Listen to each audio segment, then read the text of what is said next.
Welcome back to Best Book Forward, the Christmas chapter.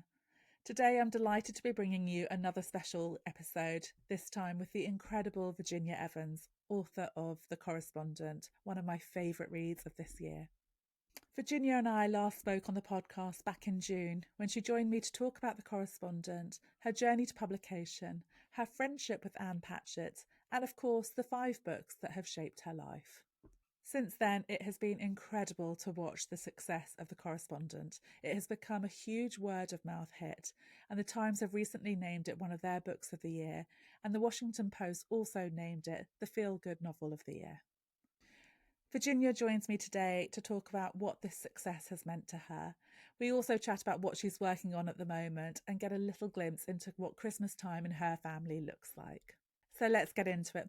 Grab yourself a cuppa and somewhere comfy to sit, and let's give Virginia a warm welcome back to the show.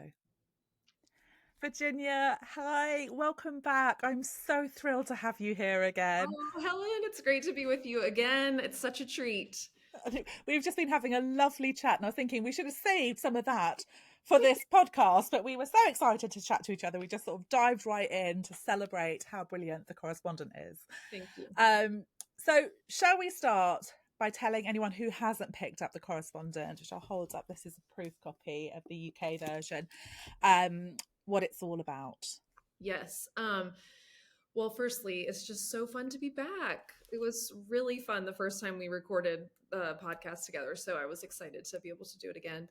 The Correspondent is a book about a woman named Sybil Van Antwerp. She is in her early 70s when the book begins, and she is a prolific lifelong letter writer. So the story, you sort of drop into her life on her birthday or just after her birthday, and she is writing a letter to her brother. And so from there, you're just kind of reading, I mean, really what you're reading is her correspondence between her, her relationship with her brother or her relationship with friends and strangers. And so the book, though it starts when she's in her 70s, sort of tells the story of her life. And there's a few things happening, from the beginning that she has an eye problem, that an eye condition, and it is rendering her slowly blind.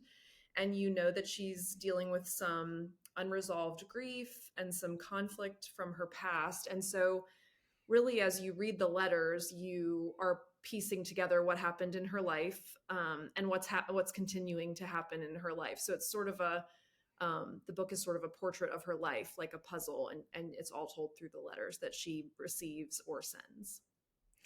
It's so clever. Just before we came on, I was picking up my copy and looking back because it's been a while since I've read it. And I was like, it is so clever how much you get from just these letters of this whole really quite extraordinary life of this incredible woman. And I just love it, Virginia. I could happily pick it up again, actually. Thank you. We were just talking about how the book is sort of, when did it come out? It was I think it came out April 29th in the US. It might have been the same day in the UK or early May. Late. Yeah, we spoke in June, I think it was.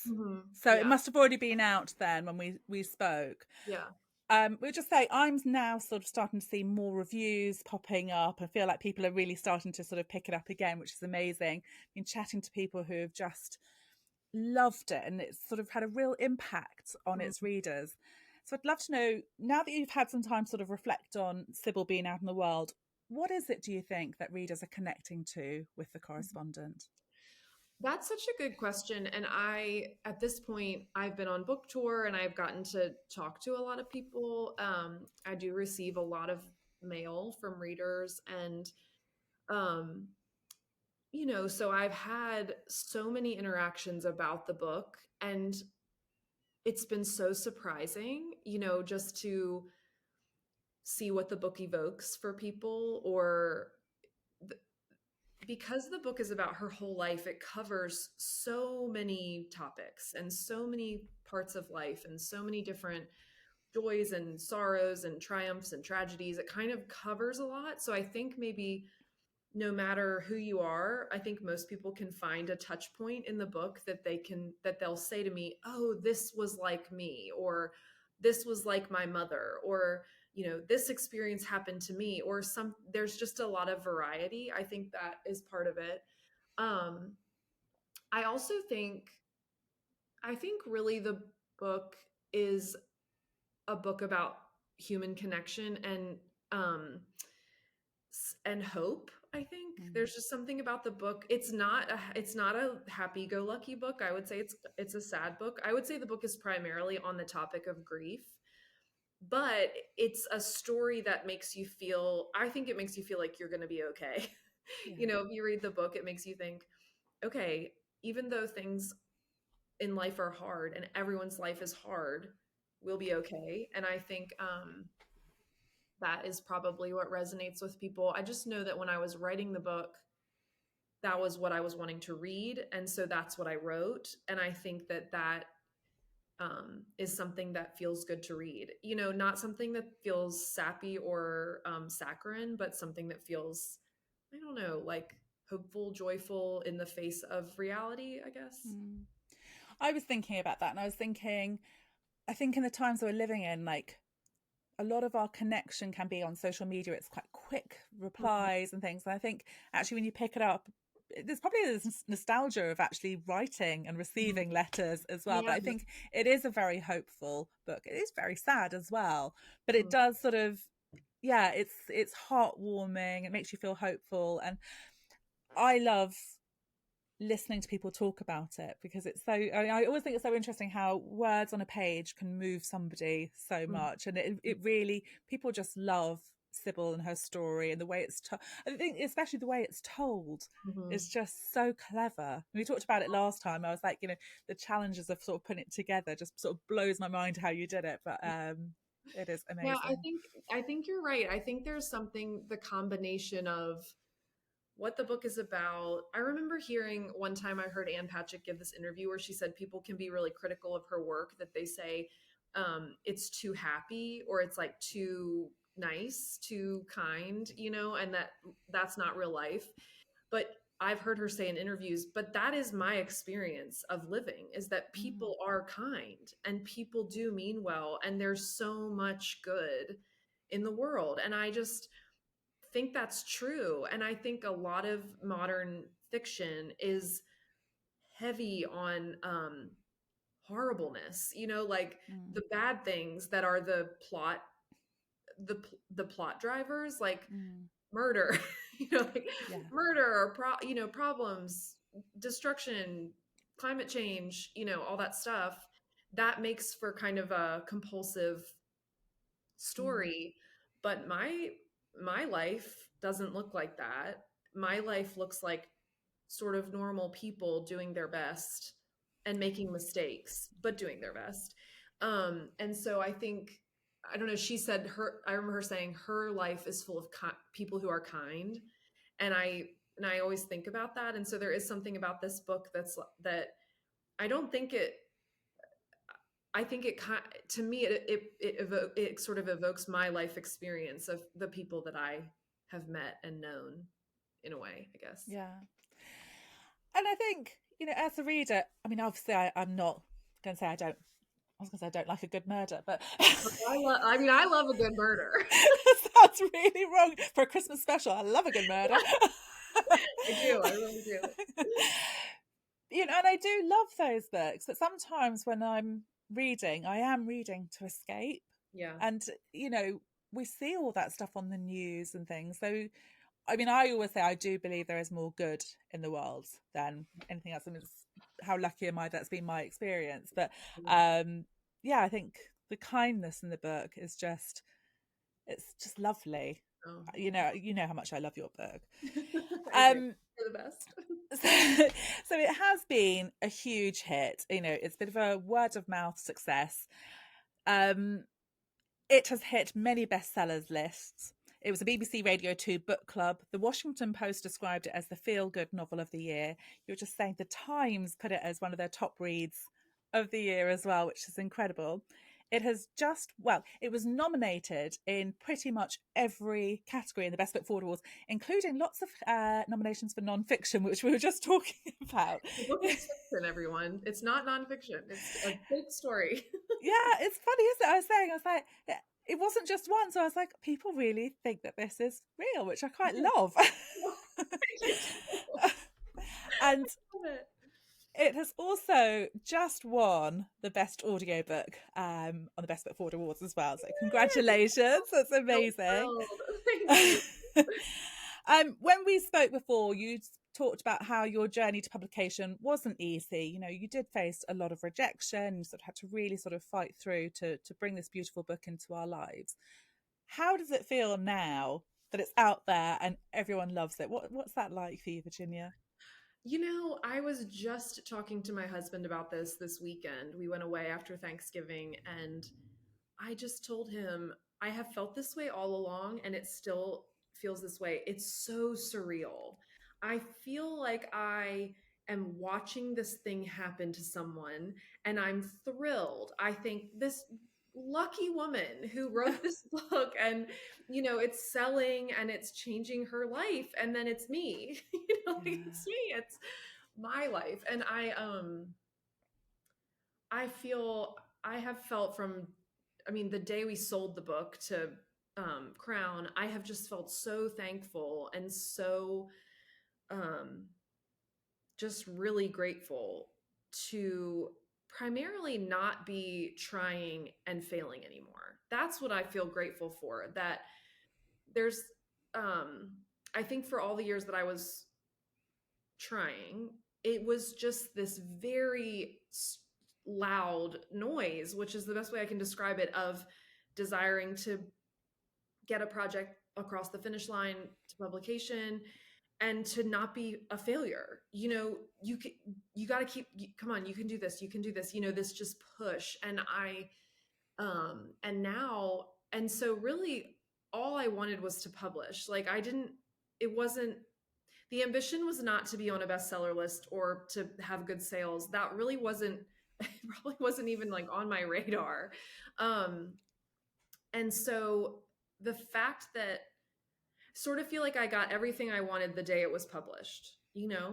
And now it's sort of it's kind of snowballing, and I almost feel like nobody needs me to make it sell. Now I can just sort of like go back into hiding.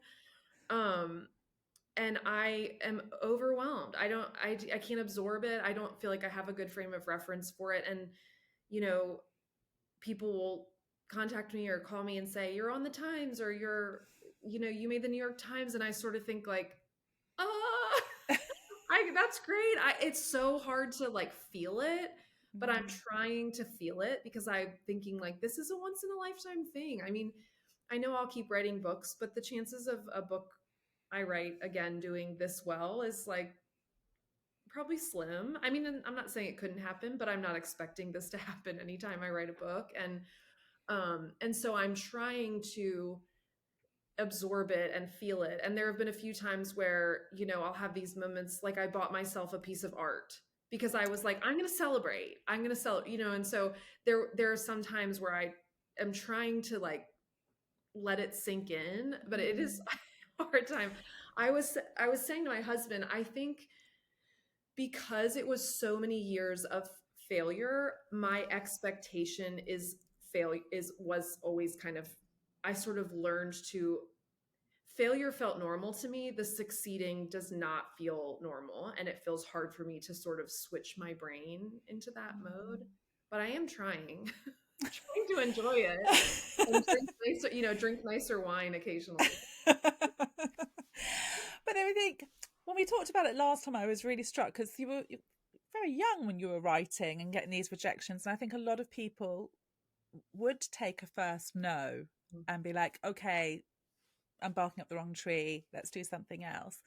And, I know you have a very supportive family and everybody around you, but it is a solitary Yes. endeavor.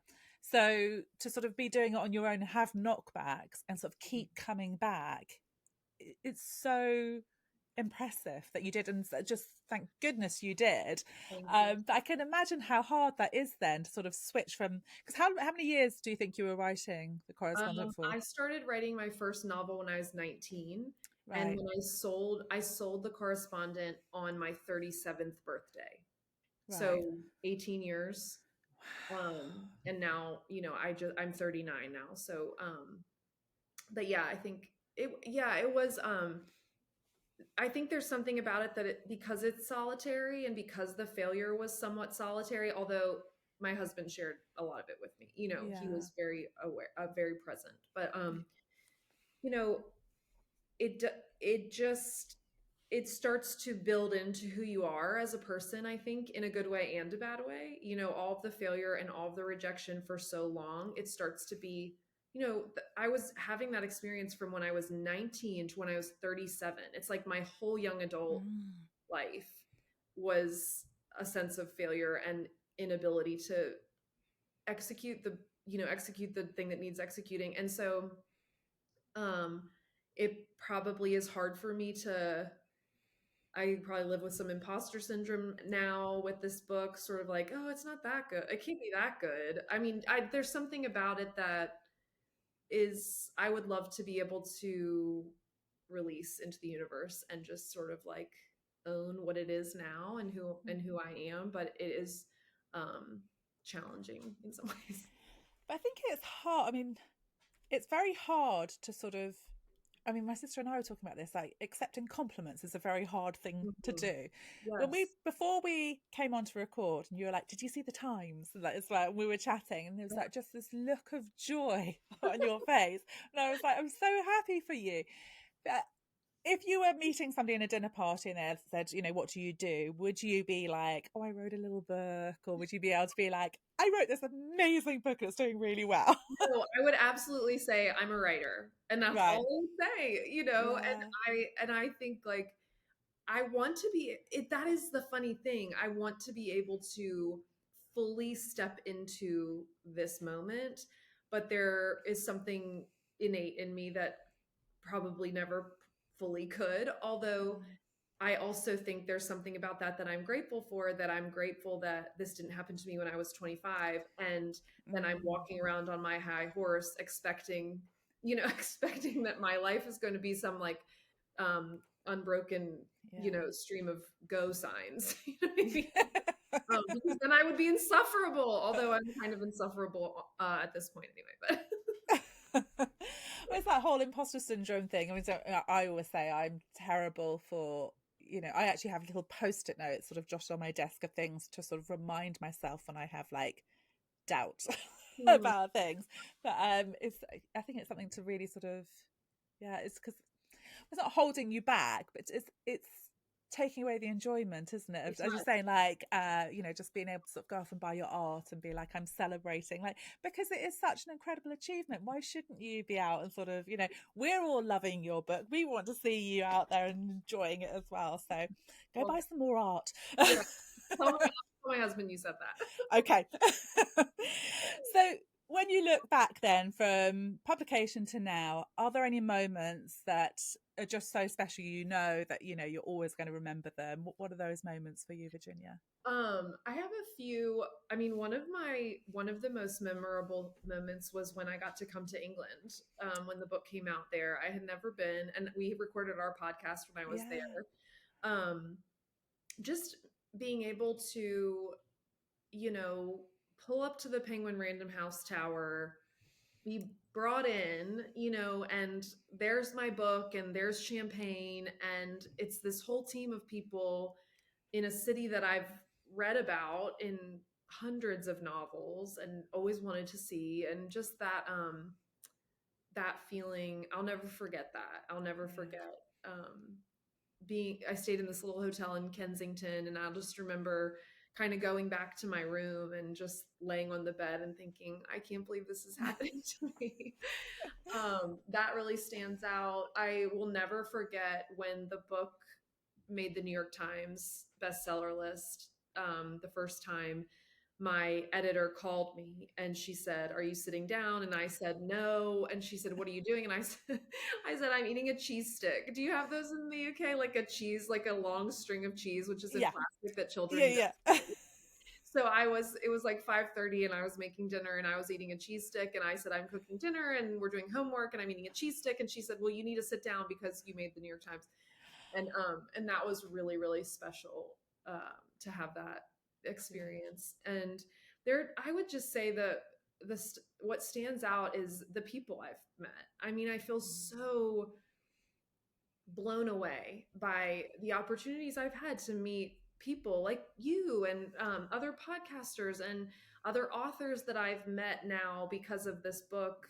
I was on a panel with Lily King, and that was amazing. I mean, just amazing. And now we're friends and we text and send voice memos, and that was really neat. And yeah, it's just all very, it all every I mean, there's so many moments, but those stand out. I was in New York City on my birthday for some book related things, and my husband came with me, and we um just had this day of sort of, you're famous, even though I'm not, and I wasn't, definitely wasn't yet, but it was fun to be up there for that reason and Yeah. feel like we're here because my book.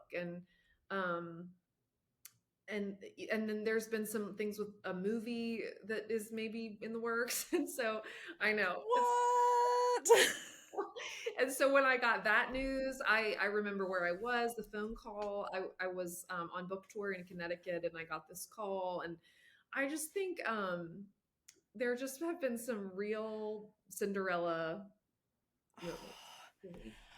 Oh, Yeah. okay. I'm so excited. I was like, we're going to go back and talk about this, but now the movie is just like, well, because we talked about that on our last episode, and we were saying Meryl Streep, and we were like manifesting. So I need to up my manifesting, right? Yeah, just keep manifesting. Just keep manifesting.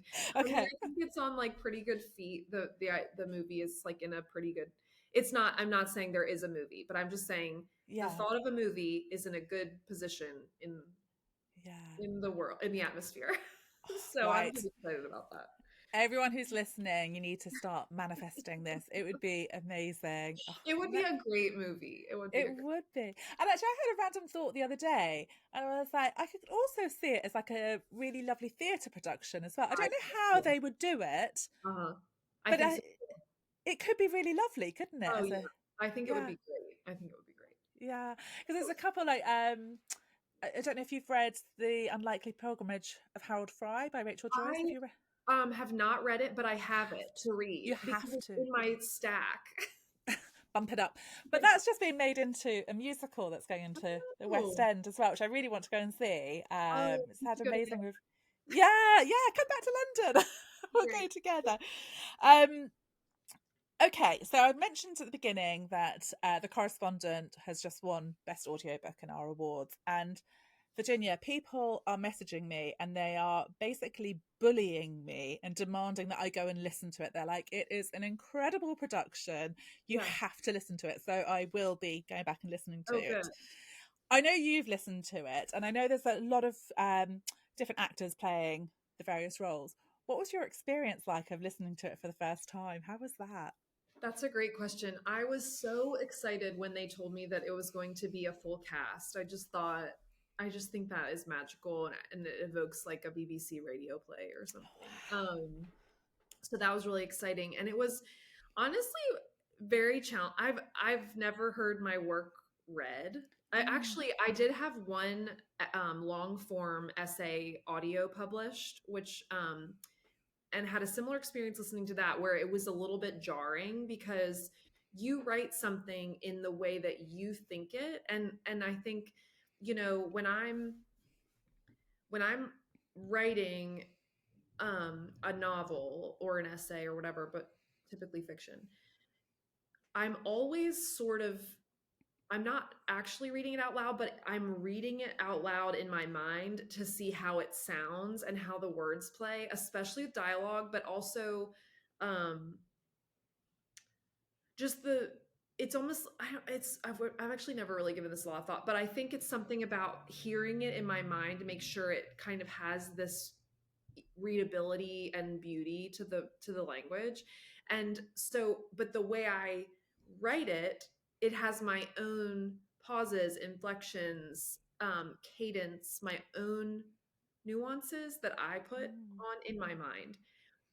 Hearing the audiobook was jarring because it's not read the way I wrote it, which is not wrong. It's just how it is. And it made me actually give a lot of thought to the fact that we all read books differently too, mm, and how I read. And I've had this experience too, if I've been reading a book and I switch to the audio, how all of a sudden I feel like oh, that wasn't how I thought it was being read. You know, Mm, maybe I'm reading it in a serious way, but the narrator is reading it with humor or whatever the mm, thing is.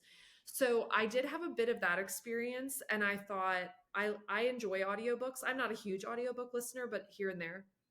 And I did think it was a little bit of a jarring experience, but I did listen because I wanted to hear everybody's role, and it was really fun, and they cast these people accurately. So they cast a Syrian man for the Syrian character, they oh cast yeah, they cast they cast a Scottish woman for the Scottish woman. And so I just think they did a really good job, and it was really fun to hear those inflections and voices and stuff. So yeah, I was really pleased. And I mean, the people have raved about the audio. People love the audio, and it just sells so well. So that's it's really yeah. great.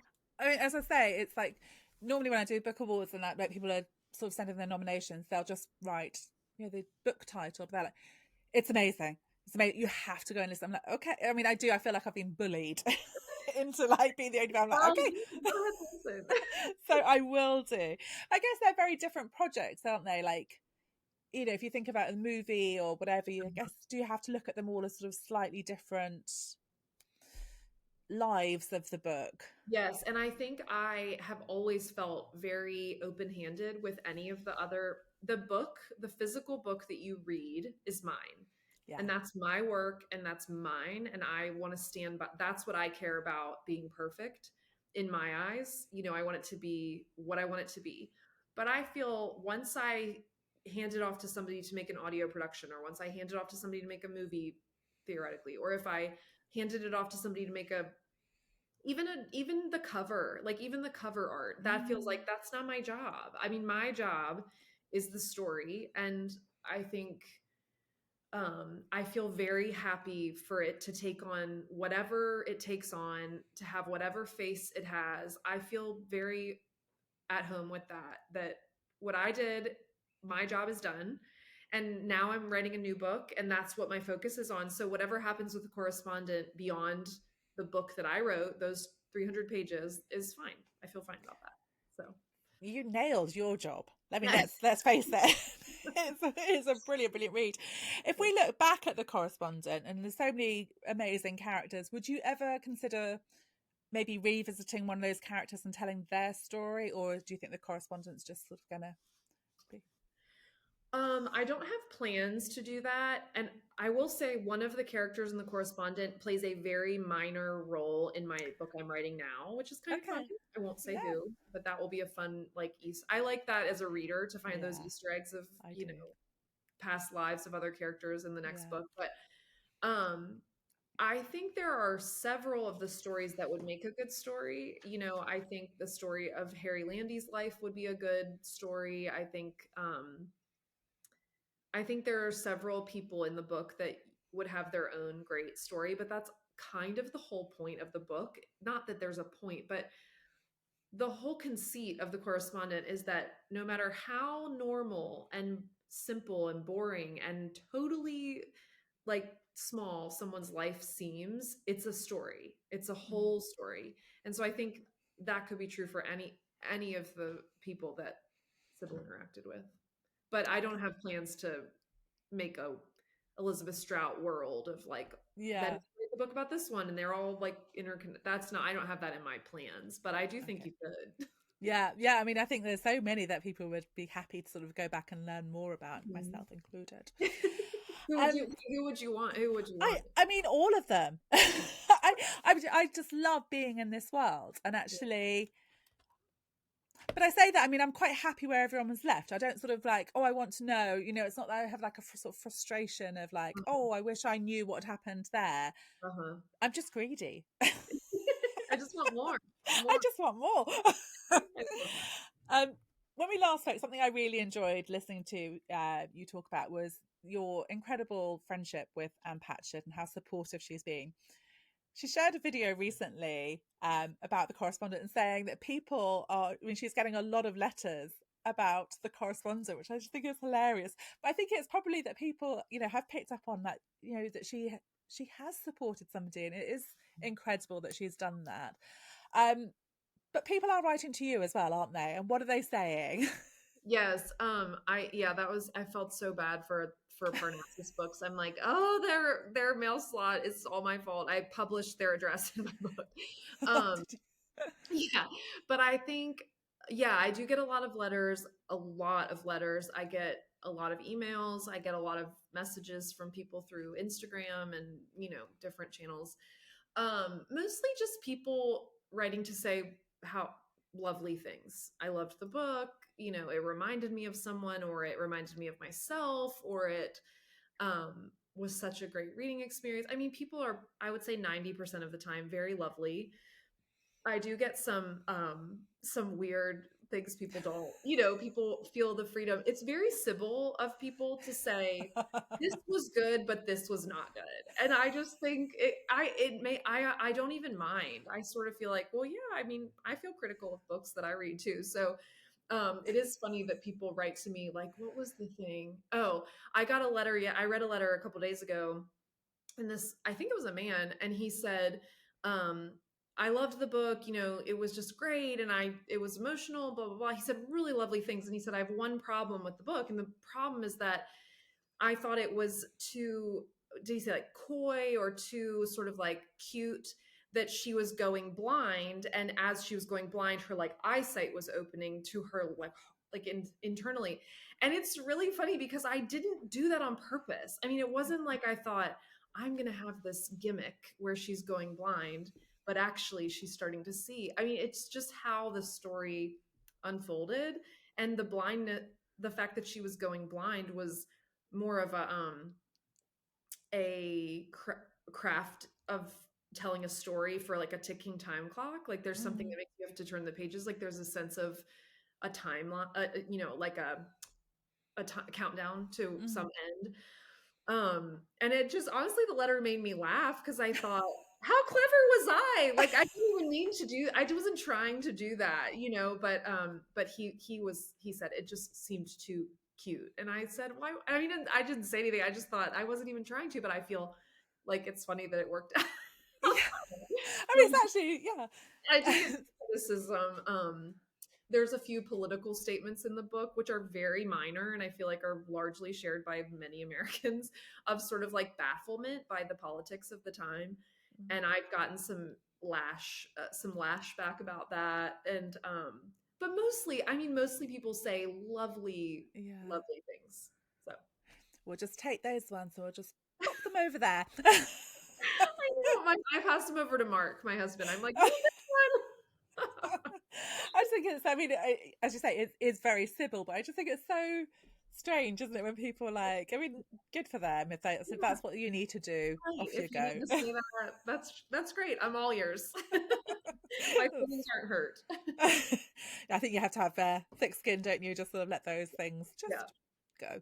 that's right. Um, so given that the correspondent has been so successful, so well loved, how has that affected your writing, your next project? And are you able to share any news with us? I mean, you've spoken a little bit. Are you able to tell us a little bit about what you're working on, or? Yeah, I'm working on a novel. It's about the making of a movie. So it's about, I mean, this is what I'm working on now. I mean, like if nobody ever sees it, if you listen to this in 10 years, it's still not there. It just didn't work and I scrapped it. But it's about the making of a movie based on a classic novel. And it's kind of set in a few different places, but a little bit in London, a little bit in Oxford, a little bit in Scotland, a little bit in different places. Um, and it has been interesting trying to, find my feet again with writing. I think part of the experience that the correspondent has been, which was distracting enough just mentally for me, that it was going to come out, and I was anticipating it and excited and also nervous and sort of disbelieving. And then in the summer when it kind of ramped up, and then they scheduled me for a book tour, which wasn't originally part of the plan. And now I've been booked into lots of things, and I am traveling more and having more speaking engagements. It's been very like distracting from the quiet creative life. And I don't know. I mean, I'm learning as I go. I mean, I don't know if it's something where in the future, if I publish another book, Lord willing, that I would say, okay, for those months following publication, you don't try to write something new. You just sort of ride the wave and talk about the book that's out and let your brain rest. But it's hard for me. I have been a everyday writer for 20 years. And so I just never wanted to stop. I didn't want to take a break. And so after we sold The Correspondent, I wrote the first draft of a different novel, and it was painstaking. It took me like 18 months for a really rough, kind of horrible first draft.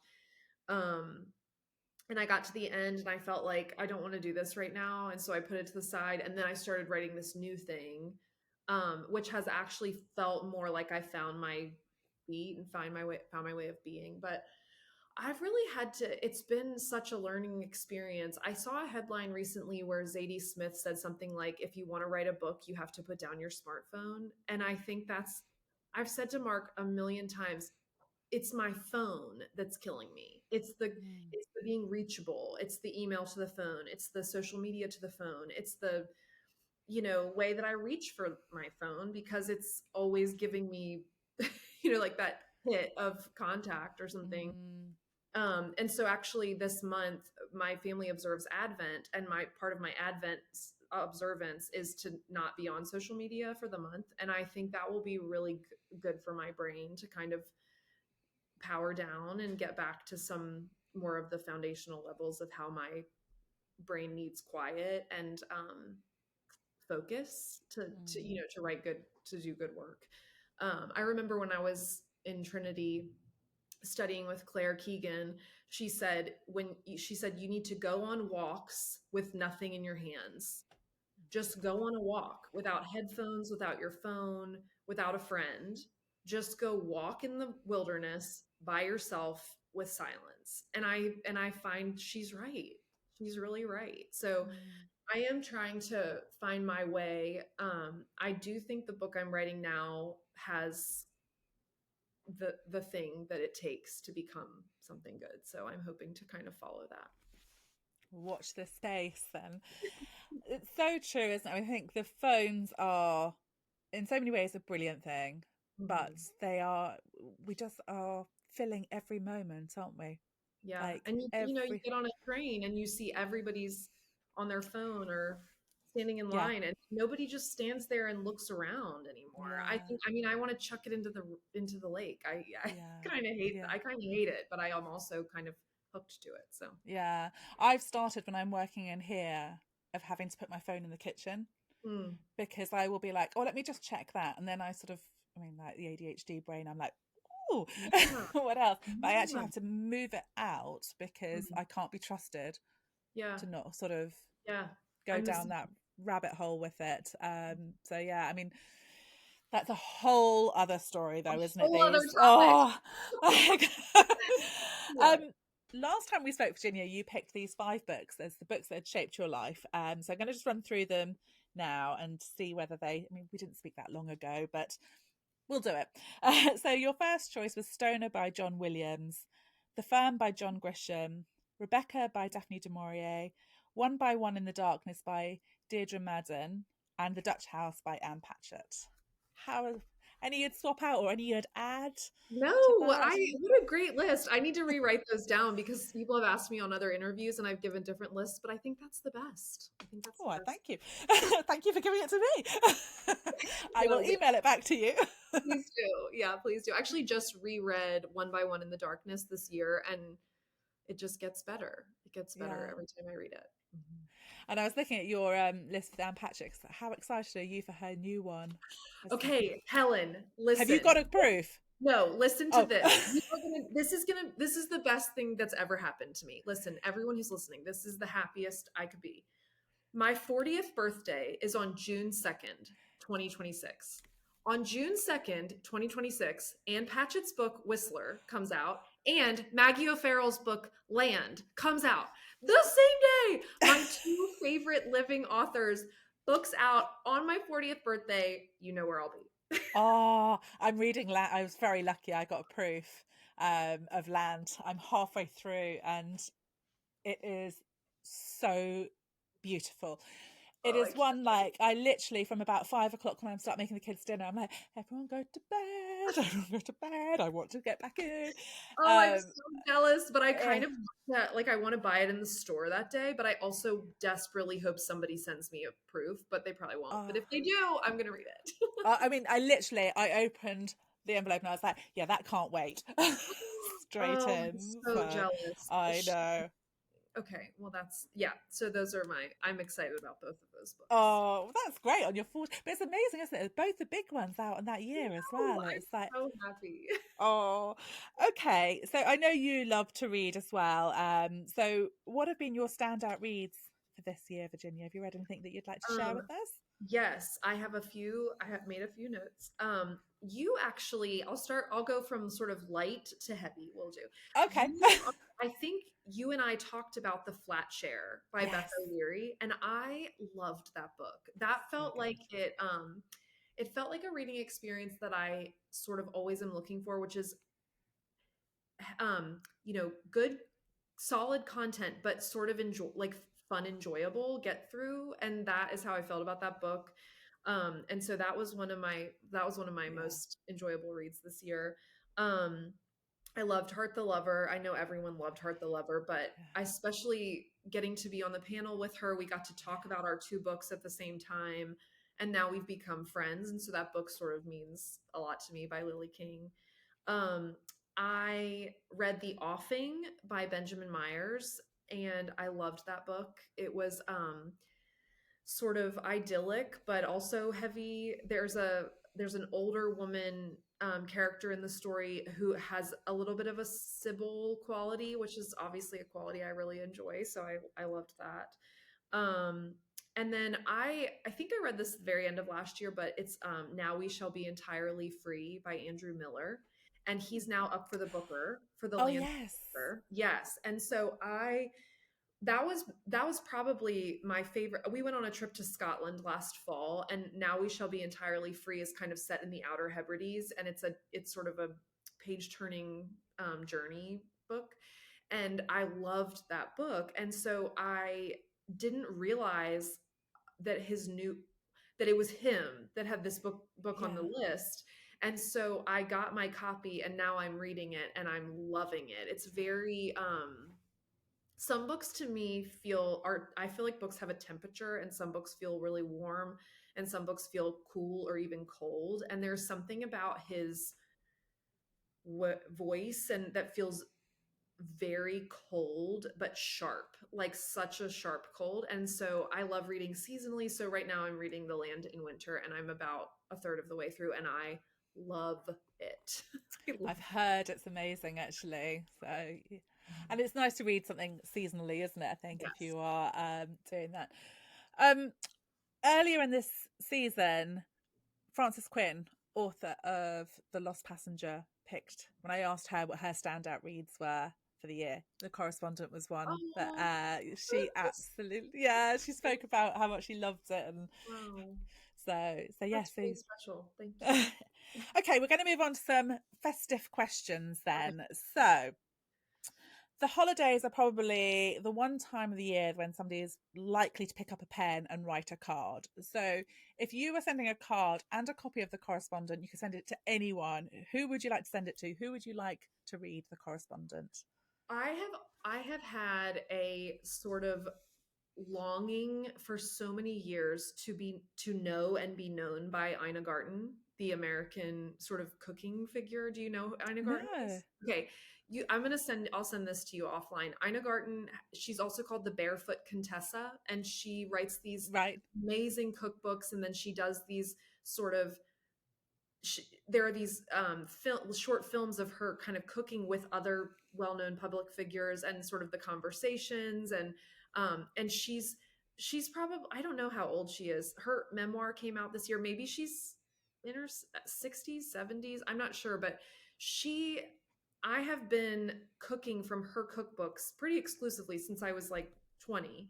And I love her, and I love her personality. And I have always thought I just wish, wish I could meet her and have an excuse to talk to her. And so she's the person I would choose.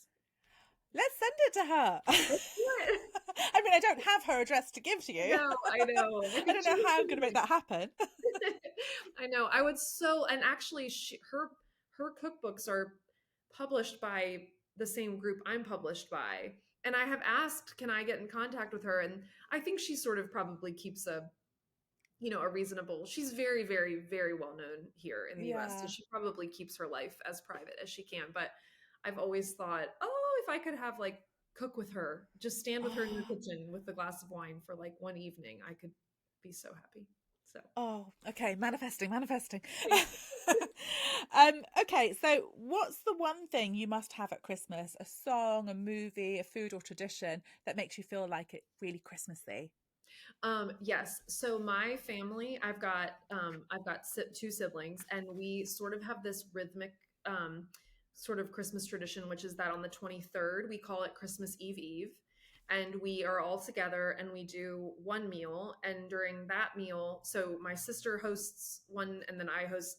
We take turns hosting Christmas Eve and Christmas Eve Eve, and we make uh, 200 peanut butter and jelly sandwiches for this homeless ministry in our city. And Oh, we all get around the island in my sister's kitchen, and all of our children, and we make this assembly line of peanut butter and jelly sandwiches. And I've got the peanut butter, okay, I've got the knife for cutting, and then we put them in the bags. And then on Christmas Eve we go deliver them to this homeless shelter. So they serve a hot meal on Christmas Eve, but then as they're leaving they hand them one of these peanut butter and jelly sandwiches. And that's really just fun to take a moment to do something yeah. physical, that feels like serving other people than ourselves. And then we have this big meal, and then the next day is Christmas Eve, and we kind of do it a different traditional meal, and then we all kind of do Christmas morning. So I just the rhythm of those kind of 2 days, Yeah. it feels like that's what we do. That's kind of how we do it. So I would say that. That's so lovely. I mean, I always laugh at peanut butter and jelly because I'm English, my husband's American, and I'm like, well, Is it I not? don't, Is it not an English thing? no, Oh, no, okay. no, I didn't know that. It's just an no. American thing. Yeah, well, I think so. But so, I mean, the twins are funny because my daughter quite likes it. My son's like, nope. Wow, I did So, not know that was just yeah, an American thing. yeah. I Okay, mean, it's kind of weird. you guys love it, and I'm happy for that. And what a lovely thing to do. That's We just do love so lovely. Okay, finally, then, I know the written word wins for you, but if we were to treat this podcast episode as a voice note to your readers, what message and wish would you like to send them to take them into the new year? I love this question. My greatest wish for any book lover, reader, is that we will all continue to find the books that we cannot put down. I wish that for all of us over the holidays, that you and I and all of these listeners to your podcast, Helen, will keep finding those books. And I know it's different for everyone, but what I'm always looking for is that experience where you insert kind of like you dive into this world on the first page, and from right then you're gone and you can't stop. It's like what you were saying with reading Land. You can't wait until the dinner is cooked because you can go back and kind of immerse yourself. And I think, as we were talking about, we live in this very distracted moment in time in society where our attention is so split and so fractured by getting contact all the time. Mm, And so I'm always hoping that there will be that thing that supersedes that, something that is more appealing to me than picking up my phone is finding a book that I can't put down. So may we all, may we all find more of those reads. that is a beautiful wish. And I think over the busy Christmas period, maybe also find the time where we can hide away with them. In the closet, go get in the closet. Yeah. Exactly. Well, do you know what I do? I mean, this is like the one thing I love about this time of year is I shut the door, and when anyone knocks, I'm like, I'm busy wrapping. I'm gonna use that. It's the perfect thing. They must look on Christmas Day and like, why is it taking her so long? I mean, it's taken her a month to wrap this. You're like, I have a lot of gifts to give. Exactly, and they're perfectly wrapped. But it is the perfect time because nobody will come in. Oh, Nobody. and they won't come in because they don't want to Yeah, ruin the surprise. exactly. That's my gift to you. Receive it. I receive it. Thank you. Oh, Virginia, it has been such a joy to chat to you again. Thank you You so too. much. I've loved it. I have too, Helen. Happy holidays. Merry Christmas. It's great to talk to you, and I will be happy to join you for any seasonal specials ever. I'm happy to I come. would love that. Let's do it. Oh, sounds good. Thank Take good care. Thank you. Please tell me you loved that conversation as much as I did. I feel like I've just been sat catching up with an old friend. I absolutely loved that conversation so much. I really hope you've enjoyed it. If you haven't read The Correspondent yet, you are missing out on such a brilliant read. So do treat yourself and maybe use my tip of pretending to be rapping so you can dive straight into it. All of the books that we've mentioned are listed in the show notes. And as always, if you are enjoying the show, I would be so grateful if you could take the time to rate, review, and subscribe. And most importantly, tell your friends all about it.